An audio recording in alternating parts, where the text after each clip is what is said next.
Okay, all right. Welcome everybody to the webinar on this lovely morning here. The sun's beginning to come out. Might shine more on my face here as we go along. I'm trying to adjust the lighting here so you can see my face. But again, welcome to those of you who are on the call and on the phone and on the webinar. Many of you are from overseas, and I want to extend a really hearty welcome to you. Thank you for being on the call and for participating. Today's topic is on having a breakthrough in sales, how to sell to satisfaction and while being true to yourself. And how do you do all that? So I will be presenting this today, and I'm very excited to do so. My name is Suno Bhaskaran, for those of you who do not know me. And let's see here. I'm going to make sure I get here. So in a moment, I'll introduce myself and Bill, my business partner, who's not on the call. He's having another appointment today. But today, what's possible for you is, you're in the right place. You're in the right webinar if you're ready to take your sales and marketing to the next level. And to do this without compromising, again, your values, your integrity, or without having to pressure people. A lot of people are concerned when they start selling, or even throughout their selling career, about pressuring people. And I want to try and eliminate some of that for you today. Also, you're in the right place if you're tired of the following, not seeing the results you know you're capable of. A lot of people come to me, they're very ambitious. They want to get to the next level, but they find almost like a ceiling, a glass ceiling. They can see through it. They can see other people doing it. And they wonder how they can get to that next level in their sales, in their marketing, in their business. If you're getting too many no's and you're not knowing how to turn this around and you're tired of trying to figure it out, hopefully I can cast some light on that today for you. If you're stuck in figuring out how to sell and do your business and stay true to your values and still sell well, we're going to talk about that today as well. Let's see. Give me 1 second here. Let me make sure I'm sharing the screen. That looks like it is. Okay, great. So again, if you have questions, make sure you submit those questions through the chat box. And again, welcome those of you who are here. You're in the right place if you're here for the Breakthrough in Sales webinar. All right. So just a little bit about me and Bill. My name again is Sunil Bhaskaran. I have about 24 years of experience. This is what I love doing, training entrepreneurs and business owners like you and professionals like you in being more effective in sales and in your business and your marketing, having a strategy that makes sense, making you more money with more time, more free time, and less stress. Helping you work with your teams too, if you have teams, and being more efficient and effective with that. I'm not going to go through everything here, tooting my horn, but the main points are, I've been endorsed by organizations like the Professional Convention Management Association, Cisco, and other entrepreneurial organizations as well. I've authored 2 books on Amazon. One is called More Money, More Time, Less Stress.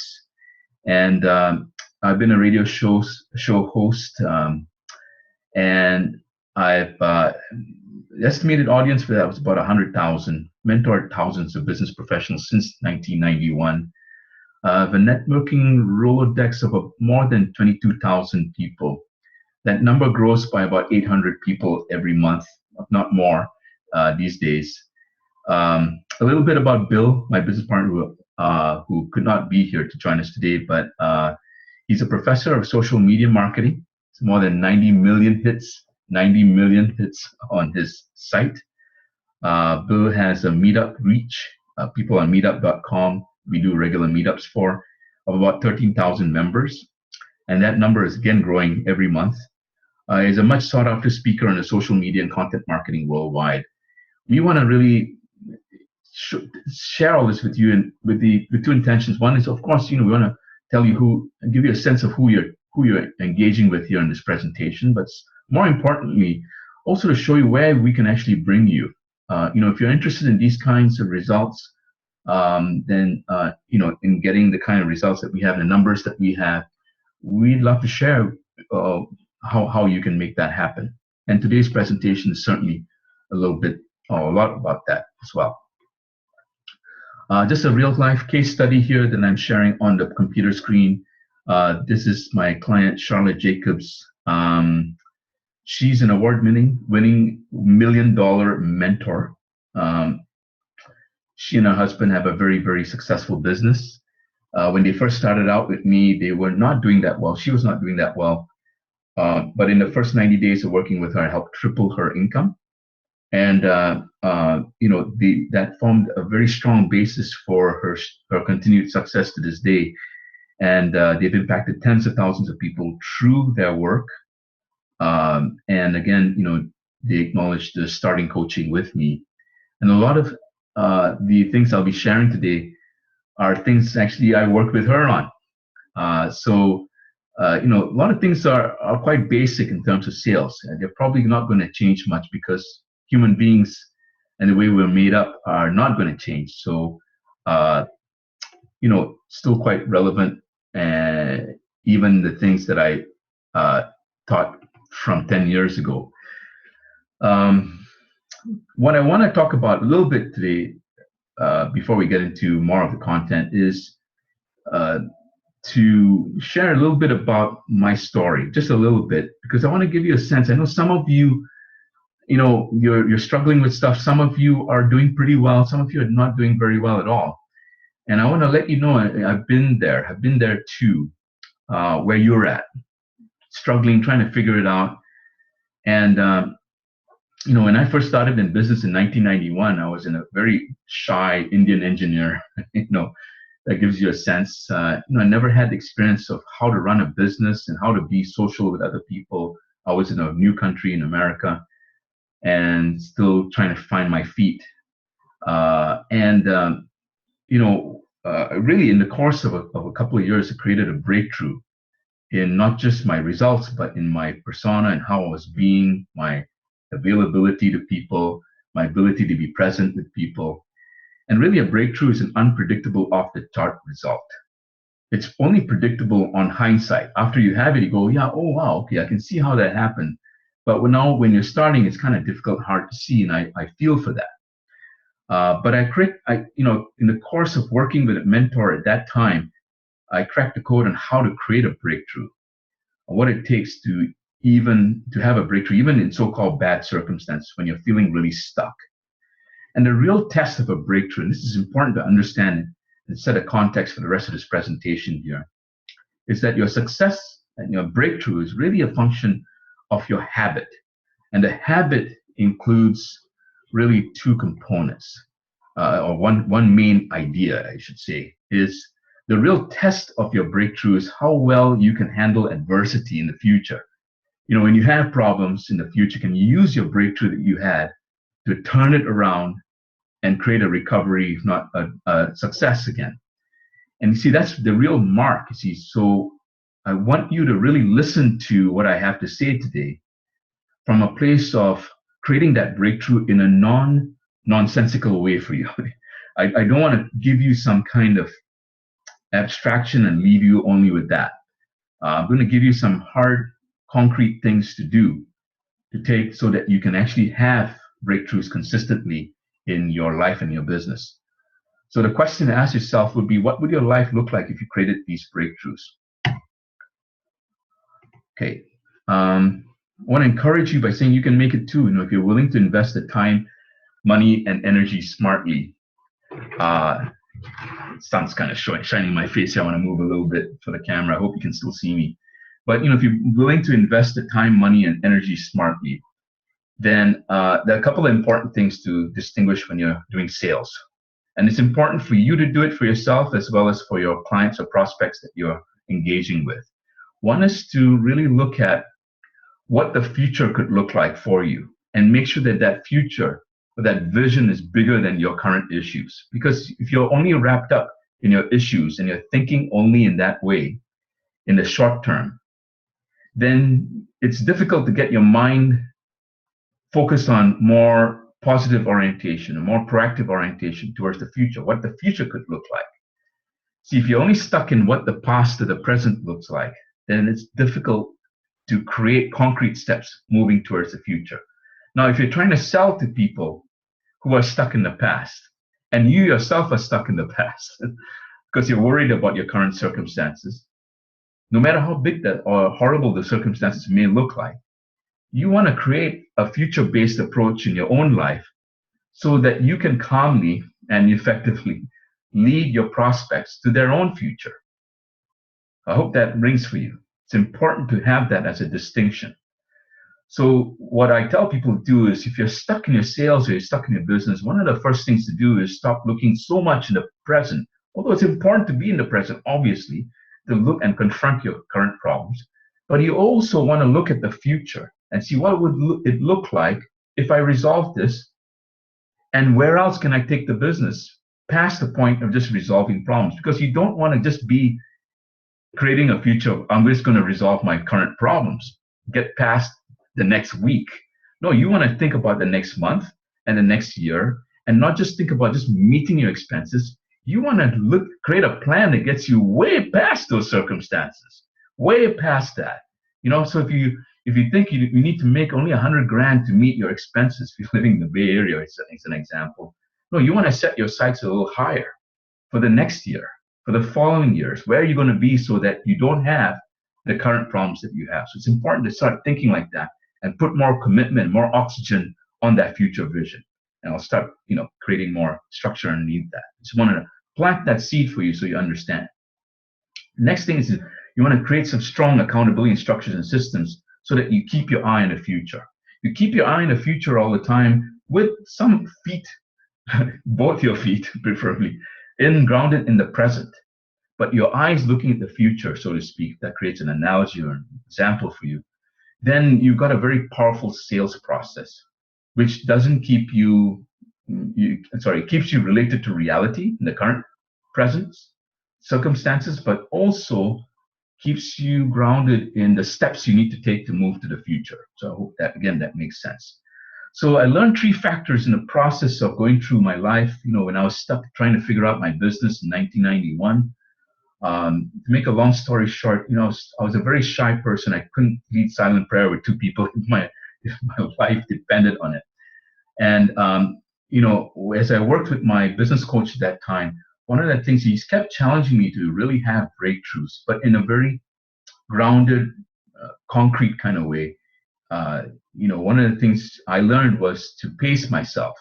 I knew I couldn't make $1 million in the first 3 months. Some people could, but probably not given my current abilities, etc. So you've got to set realistic expectations, but at the same time, what I managed to do was to create a very viable business within a couple of months, actually, after 1991 when I was stuck. I also started getting more sales in, and I found that I almost had to pinch myself because it was easy once I figured out how to make sure that I was more present and available in the sales conversations.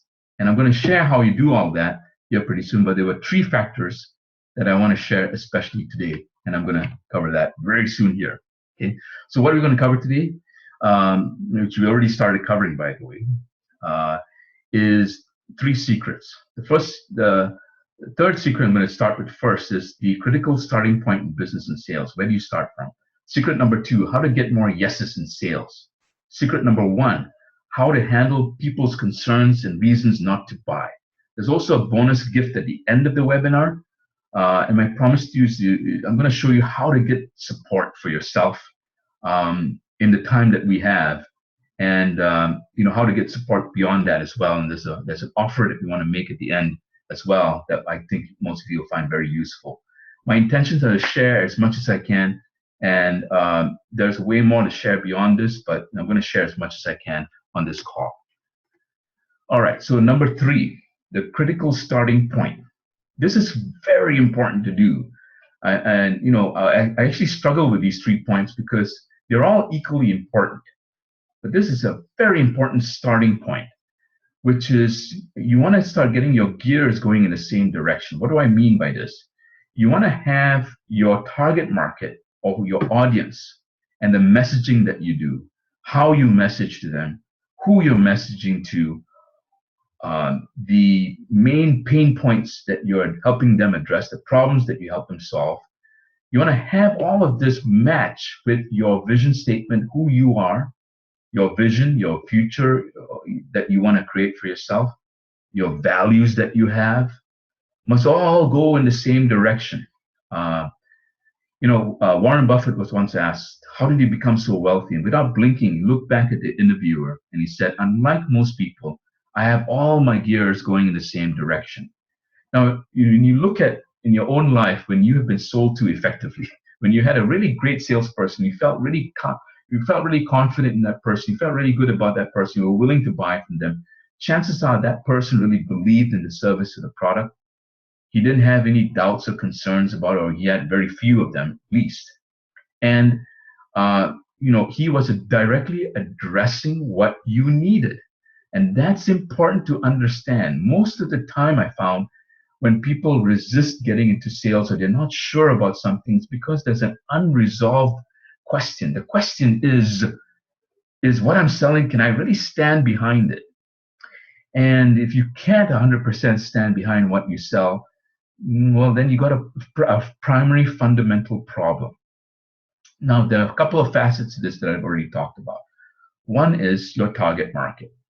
So you want to understand what your target market is, who your audience is, what are the primary pain points that they will want to engage with you first.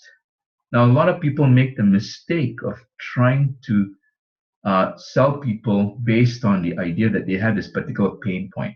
But that's not the pain or the problem that they need to address right now. See, people come with an initial problem that you want to help address first. So it's important to understand what that first problem is. So for a lot of you, your first problem is maybe not having $1 million necessarily. It may actually be just getting a couple of sales under your belt or having a consistent sales number, at least for the next few months. So you want to have more consistency, or you're just trying to get your business off the ground. Some of you are just starting the business, so your initial pain point may be just in understanding your target market and having a system put in place that you feel fairly confident about. So you see, you have to understand your market pretty well. If you don't do this, then you're setting yourself up to fail. That's a good reason why a lot of people fail in business. The statistics are not in your favor. But if you want to increase the statistics in your favor, have more luck, so to speak, then you may have to do more work on figuring out your target market, your exact pains that you're addressing initially, what your sales funnel looks like, what are the stages that you bring people through before you actually make a sale. And you see, if you understand all that, then you can create a system for the longer term that will serve you very well. One good reason why people, 800 people or more keep coming into Bill and my meetup every month, and that number is increasing every month, by the way. And if you look at all the other stuff that we do, you see we are seeing an increase, quite a substantial increase in the number of people every month coming in. Why is that? Because we did our work. We've done our work for quite a while, and that work is beginning to pay off. And I want that work for you to do to pay off as well. If you haven't done that work, then you want to start doing it, and you want to do it in a very progressive, focused manner. So this is important to do. So the process for the target market, I say start with 10. What I mean by that is start with 10 potential target markets. Now, some of you may have less. That's okay. Start with as many as you can guess. A target market is a grouping of your market distinguished by some demographic or psychographic constraints. So, for example, a potential target market, one of the 10 could be, if you have a chiropractic business, it could be people who are about to have children. So the mother may need some chiropractic help. So she's probably going to be between the ages, maybe, let's say 25 to 35 as an example, and they live in a particular zip code, and they make this much amount of money, and they tend to attend these kinds of seminars as an example, or they tend to go online to these kinds of websites. So now you know one grouping of a target market. You may have another 7 or 9 or 10 potential target markets like that. It's going to be guess first. You're going to be guessing it first. Okay. So you start with 10, and then what you do is you whittle it down to 3 or 2 or 1 over time. How do you do that? Well, you research your market and you do test surveys, or you do informational interviews, which are actually more useful. And you can do a sampling of these target markets, maybe 20 interviews each. Now, it could be a lot of work. It could be 5 interviews each. It just depends on the nature of your industry or your market. Now, if you do this work, you're going to get a lot of good information from your target market in their language, not in your language. And this is important to understand because a lot of you think in your jargon or the language that you use when you talk to people. But when you get their pain points in their language, guess what? You have some valuable data now. You have content that you can use that other people will immediately understand and find compelling because they're speaking in their kind of English, not in your English. If you're a medical doctor, I know some of you are listening in. I know who you are. You know that if you use certain medical jargon in your marketing, you're probably going to lose a lot of people. Some of you are in academic professions or come from academia. If you use your academic jargon, you're going to lose people. That's why you want to do the interviews when you explore these target markets. It's important to do that. And if you can record these interviews, that's what I do for my clients. We record the interviews and then we listen to them sometimes together, but most of the time I have the client listen to it and make notes in a particular way. What are the problems that they distinguish? What kind of language that was compelling, interesting, that you didn't use ever before? And those are the kinds of things that will go into your marketing content, in your introductions to people, in your webinars that you do in your website, as you introduce yourself in your biography, etc., etc. So it's important to actually do this process of investigating your target market. You want to see, again, primary thing you want to look for in your interviews is what is it that's going to have them come and talk to you? What would compel them to come talk, at least come and engage with you? And that would probably be that primary and initial and first pain point. Now, it's sometimes tricky to get to this because people may be embarrassed about talking about their initial pain point. But you want to ask the questions. And the question to ask is, what are your primary challenges right now that are keeping you awake at night? If you resolve these primary challenges in the next 3 weeks, would that give you a burst of energy? Would that give you increased confidence? Would it be worth your time to come talk to me if you could resolve that problem? What would that problem be? I want to find that out. Okay. So I hope that makes sense in terms of a critical starting point in your sales. Because if you don't understand that, then it doesn't matter how great of a salesperson you are. You could be the greatest salesperson on earth, but if you don't understand your market, then it's like talking to a wall. A wall is not going to respond because it doesn't care about what you say. Okay, so that's important. So this is a case study very quickly on how I help a client get past their target market. This is a case study. P is his name, and I want to keep his confidentiality. He started working with me about 5 years ago. Initially, he had about 50 odd customers worldwide. He was traveling a lot with very little money coming in, a lot of hard work, and a lot of money spent on travel. So we studied the real pain points of all these companies, the budgets, time invested for each of them. We actually did informational interviews with these clients. Some of them I attended because it's a very special client. I worked with him. We managed to whittle it down to 8 primary customers in about 3 or 4 months. And the results were immediately a year. He was smiling a lot more. He had a lot less stress. His wife stopped arguing with him because he was gone a lot. It was gone a lot less now.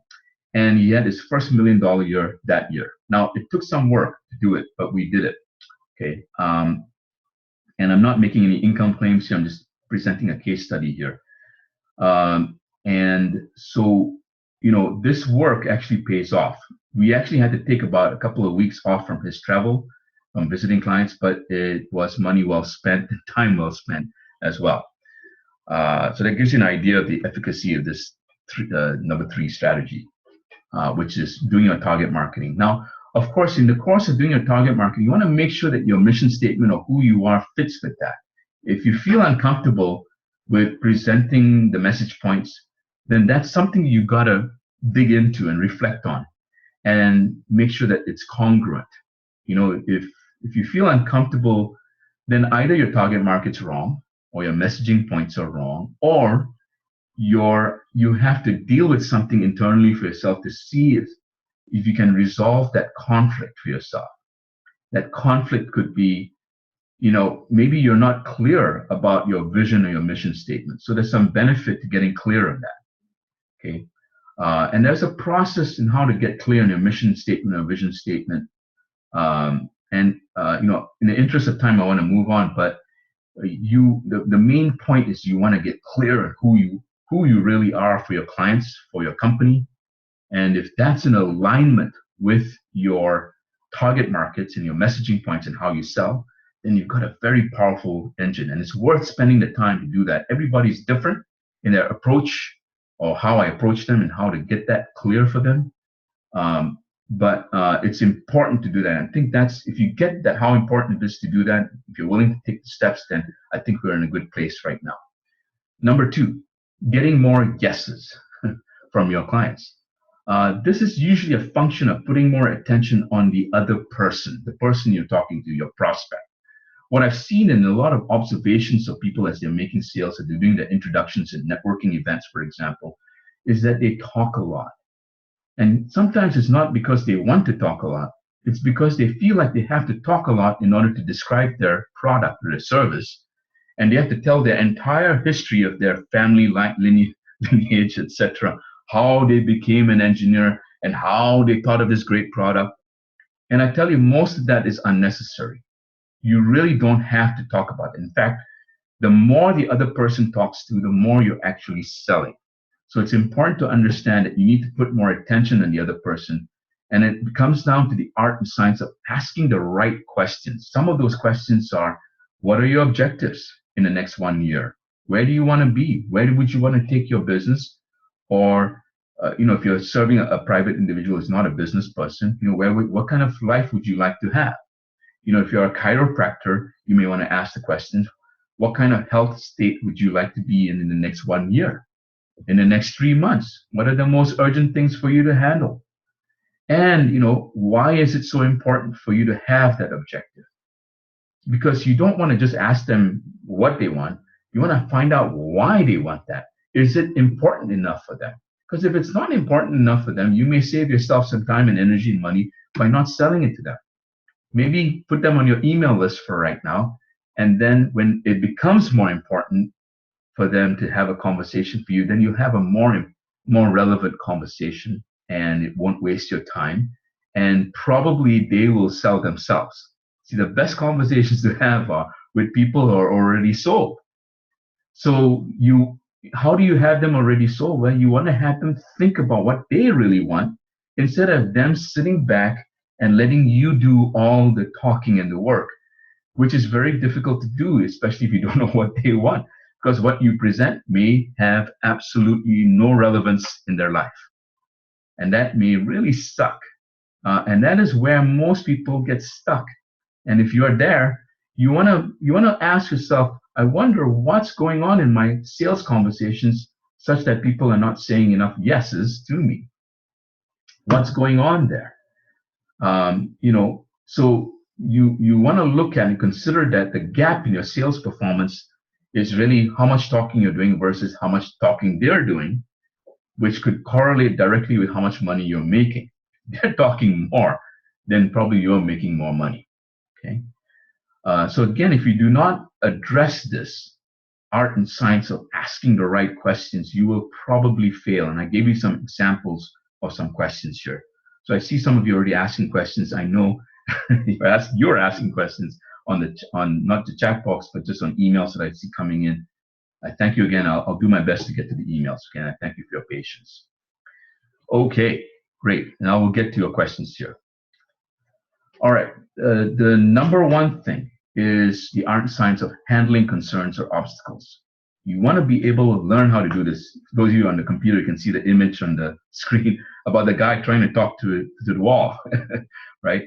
Um, and although it may not look like this visually, for some of you, it's really quite accurate because it's really like talking to the wall with some of your customers because you're not really addressing what they need.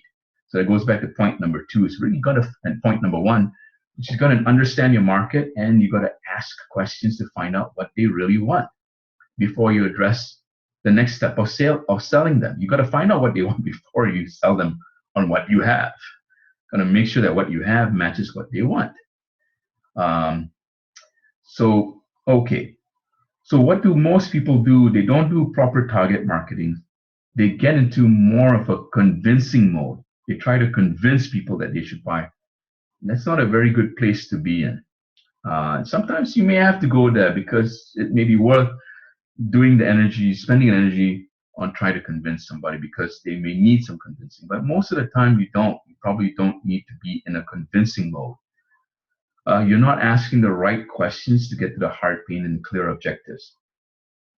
Now, this is the case when people keep resisting you or they have obstacles or concerns and they're not quite convinced about buying from you. Listen, most of the time when people give you their objections, they're just trying to work it out for themselves. See, it's not the objections that's stopping them. They want to see how you respond fundamentally. So if you respond in a way that helps them clear up their obstacles and their objections, now you're selling. But if you're objecting to their obstacles or concerns or invalidating or debating why their concerns are not that valid, then you're actually in a debating mode, not in a selling mode. That's an important distinction to make. What I see a lot of people do is they argue with the prospect. Not a good idea, okay? No, you want to work with them, acknowledge their validity, not the reality, but the validity of their concerns. So that's important to understand. The other thing that you want to understand is that you don't want to give an explanation of how your product or service works.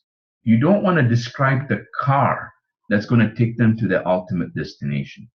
See, if they want to go to Hawaii and they're interested in knowing how your service or product takes them to Hawaii, they don't care about whether they're going to take a boat or a car or a plane. Now, a plane might get them faster there, I acknowledge. The example breaks down there, but you get the point. They're not interested in how they get there or what are the details of getting there. They are interested in knowing what they're going to do, what their experience will be like when they get to Hawaii and after. How is it going to make a difference for them or their family? That's selling. If you're describing how you're getting there, that's not the whole part of selling.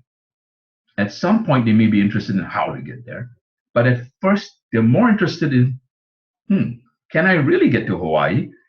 And what will it look like when I get there? And is it going to be worth my time going there and my money and etc. spent on this vehicle that this guy in front of me has? So you don't want to focus on the vehicle. You want to focus on the destination. Why are these points important in handling concerns or obstacles? Because if you don't set up your proper target market, if you don't distinguish between convincing people and finding out what they really want, if you're not asking the right questions, if you're focused too much on the vehicle rather than the destination, then you're probably going to get more concerns and more obstacles from your clients or your prospects. Okay, so it's important to understand that. So what do you need to do? You want to clarify if someone has an objection, you want to distinguish between two things. One is, do they want to buy and they're stopped? In other words, they want to buy, but they just stopped by some obstacles, etc. Or B, they don't want to buy at all. So sometimes I'll ask people, listen, if I address these concerns that you have, would you buy from me? And that's a very truing up question. Now, of course, I'm predicating all of this on all the basics that I talked before. If you don't do proper target marketing, if you don't ask the right questions, if you only focus on the vehicle rather than the destination in your conversation, then you're probably not going to sell anyway. You're going to have a hard time. But if you did all the things that I suggested, and people still have objections, then you want to ask them, listen, is it that you really want to buy, but you're stopped by these considerations? And, if I handle these considerations for you, would you buy? That's a truing up question, and it'll tell you where people are at. Now, if people don't want to buy at all, then okay, you've either done a bad job with setting it up, or you don't understand what their true problems are, or they just have no interest in whatever you talk about. And that's good to know, right? Because you want to not stop wasting your time with people who are not going to buy from you anyway.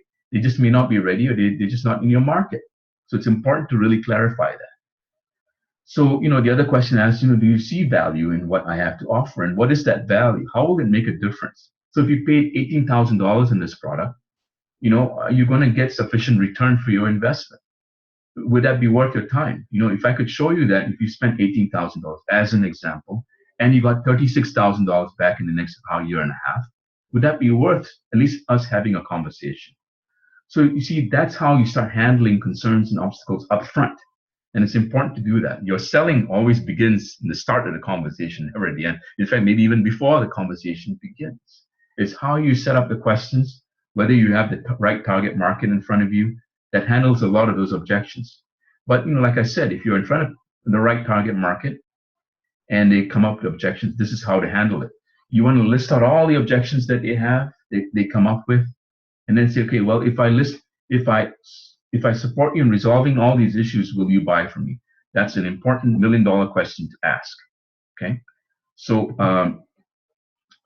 if you don't do this, you're going to leave a lot of money on the table, and you're going to leave a lot of satisfaction too for yourself on the table. You won't have that satisfaction, because there's nothing like having a great client who's completely sold on you from day one, from the moment you start talking.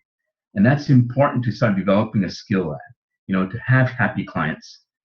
Because sometimes, you're going to find somebody who has so many objections, and you kind of sit back and go, wow, do I really want to work with this person? Is he really going to get what he needs from me? Maybe he needs to work with someone else. And you see, that may be a good decision to make to let them go. But the only way you can really figure that out is if you do all the work that I suggested, getting the right target market, asking the right questions, making sure that they will buy from you if you address these concerns and considerations. So it's important to really understand all that. Okay. The $1 million question for some of you is, how long do you want to keep doing what you're doing right now, not getting results? And I know I've been there myself, so I feel for you, and I hope you don't take this like I'm being rude in asking the question. It's really an honest question. How long do you want to keep doing that? How long do you want to keep the insanity going before you make a change?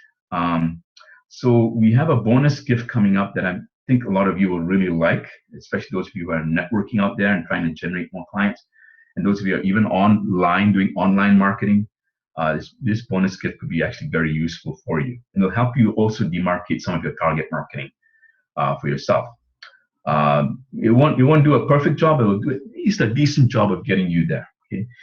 The difference making decisions always, what I tell people, is how you're going to get support in all of this. Because, we have some limited time here in the webinar. You've got some good information. I can see some of the questions already coming in indicate that to me. But you want to look at how you can get support ongoing. How can you keep this real in the next few days, weeks, and months? Next days, weeks, and months are going to be critical in whether this webinar makes a difference for you or not. My intention is that it makes a difference for you. So we're actually offering what we call a VIP strategy session. There's no charge for this right now, and it's only for a limited time. And this VIP, or very influential person VIP strategy session, can be gotten by going to the site that's on your computer right now. And for those of you on the phone, it is www.myvipss.com. So www.myvipss.com. That's S for Sam and S for Sam. So www.myvipss.com. You can go to that website, and I'll show you, those of you who are on the computer, how to get to that website. Once you get to that website, you'll come to that website and see, Bill's website here, leads organically generated. But if you scroll a little bit down, you see application for a very influential person strategy session. And you see some information there. You can scroll down It'll tell you what the session's about. And what you get in that session is answer all your questions. And we're determined to give you at least a starting plan for the next 12 months to become a very influential person in your market and your following, and also to sell effectively. So we're going to actually give you a very good, solid 12-month plan on how to get there. That's the intention of this session. You want to scroll down to the bottom of the page, those of you are looking at the computer now, and you see a little form at the bottom. You want to fill out that form completely with all the data you can give us, as much detail as you can. Don't give us too much detail, but answer the question fully. Like what are the current challenges that you're having? What are the objectives that you want to get to? And then click the submit form, and then we'll get back to you within 48 business hours to set up, or if we approve the session, we'll get back to you to set up a time to talk. Okay, and we look forward to serving you that way. Make sure you go to that website, myvipss.com, and fill out the form and click on the submit button. And if approved, we'll contact you to set up a time. Okay, be sure to fill out the form completely, because we get some forms sometimes that we reject because there's not enough information. If you give us one-word answers or one-sentence answers, that will not be sufficient. But give us some more information, so there's less work we have to do in between our calls to get the information that we need. So please fill out that form sufficiently. This is only, again, for a limited time, so make sure you do it soon. The free gift you guys have been waiting for is what I call a powerful elevator introduction template. And this has a template that you can use, and you can literally follow along and help you create a good, powerful elevator introduction for yourself. You can get this gift right now by going to www.webinarfreegift.com. And on there, you'll actually see the template. You can copy and paste that into your own document if you wish. And again, that website is www.webinarfreegift.com. And you can go to that website and get your free gift. And I hope you enjoy that gift. It was useful for me. I used that way back in 1991. And it's still very useful today. Okay, again, you want to go to the strategy session. If you want to get that strategy session, and some of you are asking that question, that's at www.myvipss.com. It's currently shown on your computer screen. So again, to cover the summary today, the three main points are how to handle concerns, getting more yes, and 3, starting with your target market and your vision. And that's an important place to start from. Is make sure your vision is clear, your target marketing is clear. If you're unclear about any of these points, you have questions, feel free to shoot me those questions. But the best way to do that is actually set up a VIP session with me. And you want to go to myvipss.com to do that. Okay, a couple of questions here that I'm going to take. First question is, how do you handle money questions? Okay, I think I addressed that a little bit on the webinar, but see, it again comes down to the 3 points, or the points that I covered on this call. If you get your target marketing set up right, you'll have less money issues with people. Especially if you target the people who who can afford your services.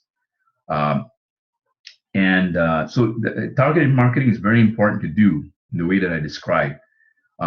You also want to make sure that you're asking the right questions, because when people have money concerns, again, usually, if they're broke, obviously, if they have no money, if they can't even afford your services without without going into hunger or poverty, then they probably, you shouldn't work with them anyway. But notwithstanding that, if they can afford you, then what you fail to do is very simple. You fail to create a compelling enough reason for them to fork out their money. I hate to be crude about it, but it's the truth, So what you have to look at is, and go back to look at is, are you addressing that primary problem? Is where you're leading them to in a solution, in your service, in your product, worth the money for them? They're going to spend $1,000. Are they going to get more than $1,000 back in terms of satisfaction? Now, it could be in your offering. Your offering could be badly designed So it doesn't really convey that if they're going to pay $1,000, they're going to get enough. Or they may be going in their own head, well, I can go to this other person, their competition, and they're only charging $600. I don't know what exactly they're going to do, but at least I should check them out first. So you see, what you want to do is make sure that you create a compelling enough future for them. Like, okay, you spent $1,000 right now. These are all the things that you're going to get. And based on what you're telling me, it's going to immediately resolve this current issue for you. And in the next 1 year, you're going to have everything that you want and more. And is that worth $1,000? So, if you don't do that work, it's very difficult to really handle money issues. Then you get into conviction and convincing and debating.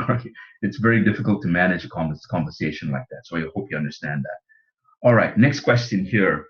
How do I handle fear of selling or shyness?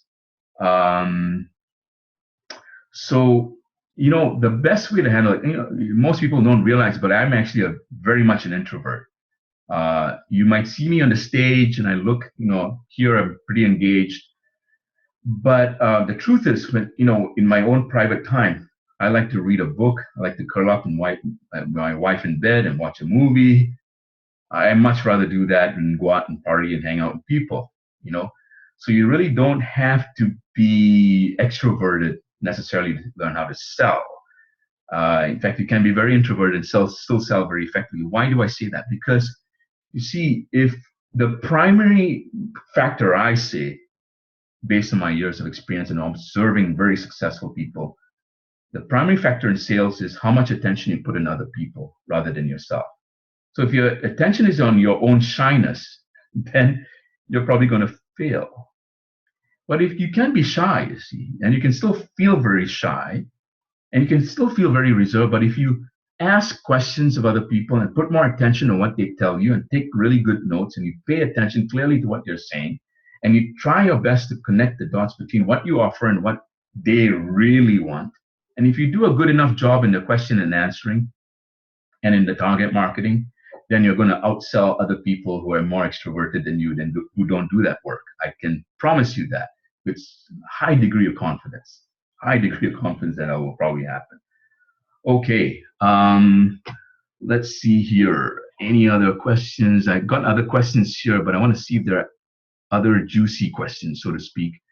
Last question I'm going to take. I hate selling. How to transform that? How do I transform that? Is I guess what you need. Well, again, you want to look at if you are resisting selling, and I know some of you do that. See, it's funny when people resist selling because what they tell me is they can't sell. I can't sell is what they tell me. So in essence, they're trying to sell me on the idea that they can't sell. I want to see the irony in that. Because if you hate selling, but you keep selling people on the idea that you're not a good salesperson, guess what you're doing? You're selling people. So I hope you see the irony in that, because you see, you're actually always selling. And what you want to look at is, see, selling, it gets a lot more straightforward. Not necessarily easy, but straightforward, more amenable, more digestible, you could say, more easy to do once you understand how your vision, who you are, your future that you want for yourself and other people, your clients, etc., fits in with your target marketing and fits in with the conversations that you have. So see, if all those gears go in the same direction, then you're more likely to sell. So the thing to do for you, for the person who asked that question, is set up a strategy session with me or Bill, and we'll explain how to do that. Okay, because we grapple with those questions too. We still grapple with it from time to time. When we create a new product or service, the question we ask is, well, do we want to really sell this? Is our heart and soul behind it? Our values being compromised in any way? We get approached by a lot of people who want to sell to us, and we go sometimes, we don't want to work with those kind of people because they don't quite fit with our values and our mission statement or future. Sometimes they fit with our values, but not necessarily with where we want to go in the future. Those are questions you got to clarify for yourself. So I hope that makes sense. So we're on time right now. We've gone a little longer. We actually advertised for an hour for some of you, but some of you advertised for 45 minutes. Thank you for those of you who stayed in. I understand if you had to leave earlier. But again, I want to close by thanking you all for the opportunity to make a difference with you. Again, make sure you go to myvipss.com and set up that strategy session and do it soon. We have, I think next week is already filled up for me in terms of my schedule. And the following week maybe scheduling may be filled up as well pretty soon. So make sure you get in your strategy session form. Again, you want to go to www.myvipss.com and fill out the form right there. And again, it's been a pleasure leading this webinar for you. I look forward to future opportunities to do so. Take care. Have a wonderful Friday. For those of you who are overseas, have a wonderful weekend if your time is way ahead of us. And we hope to see you again very soon. Take care. Have a great day. Thank you.